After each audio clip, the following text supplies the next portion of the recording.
there's some pretty big releases this week, with Panic Room probably drawing the most interest from fans of older movies getting upgrades.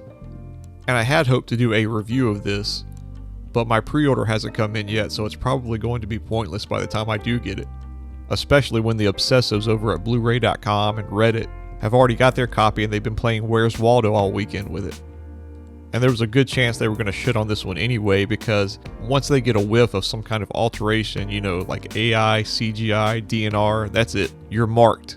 So like with the James Cameron movies, they're going to go frame by frame now with every David Fincher movie trying to find some shit.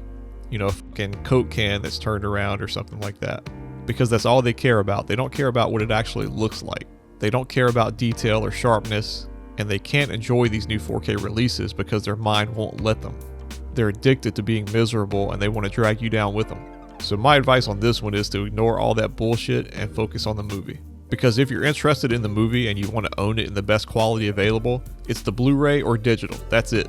If there was an existing Blu-ray, the argument might be different. But there's not. And if you're listening to some idiot on the internet complain about CGI and AI smoothing and thinking about staying with the DVD or whatever, that's some clown stuff right there. Don't let these people indoctrinate you into their cult. And I haven't seen this in so long I could barely remember it. So to me, those are always good picks when these new 4K releases start coming out, because I'm finding more and more with the crap that comes out today, a lot of these older movies are more enjoyable than I remember when they first came out. And so I'd rather watch something like this again and see what improvements they've made, regardless of what the originality cult thinks, than watch one of these new movies that has no significance, and I'm just going to flush it later anyway. And this one's an easy recommendation to upgrade because the old Blu-ray was from Universal, so it has that processed look that so many of their movies had on home video back then. But this is one that most people would be better off waiting for a price drop. A lot of times the Kino 4Ks will drop to around $20, and as much as I like the movie, I don't think you're getting enough here to justify a day one purchase. Obviously, with it being Kino Lorber, there's no upgrade to the soundtrack. And I think even though these film historian commentaries are better than nothing, had they been able to find some outtakes or some archive footage, that probably would have sealed the deal. But as it stands, I think this is more of a $20 4K. That said, if you're willing to go with the 4K remastered Blu-ray, that's a pretty good early price. And given that this is a comedy, and how a lot of John Hughes movies tend to look, a clean 1080p release will likely be fine for most people. I haven't seen any controversy surrounding the picture quality on this one yet, and given Warner Brothers' track record with their recent 4K releases, this is an easy recommendation. And there is a comparison that just went up, and I don't want to mispronounce their name, but be sure to check out their comparison, and I put that link in the description. So the picture looks good on this, but the obsessives over on the blu-ray.com forums are peddling some crap about the compression of the Atmos soundtrack and ripping the old 5.1, just the usual BS. And the main reviewer looks like they just regurgitated what their forum users are saying when writing up the audio portion of their review.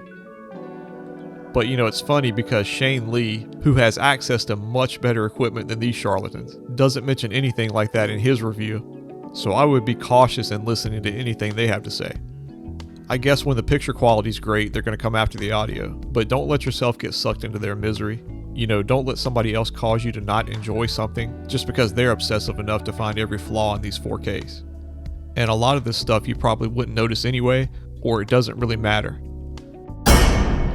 I'm sure most people interested in this one have already pre-ordered or they're going to wait for a sale, being that it's a recent theatrical release, so there's not much point in waiting for a Blu-ray review. But if you are waiting for a sale, I think you're probably looking at closer to summer before this gets a substantial price drop. Got a couple of Blu-rays I want to talk about. So Summer Rental's interesting because there's no 4K, and this was sourced from a new 4K scan, presumably by Paramount. But my feeling on this one is it's just too coincidental that they're releasing two John Candy movies on the same day with only one in 4K. And especially since this is an anniversary year for Summer Rental. So I really wouldn't be surprised if Paramount drops a 40th anniversary 4K around June, July, or August.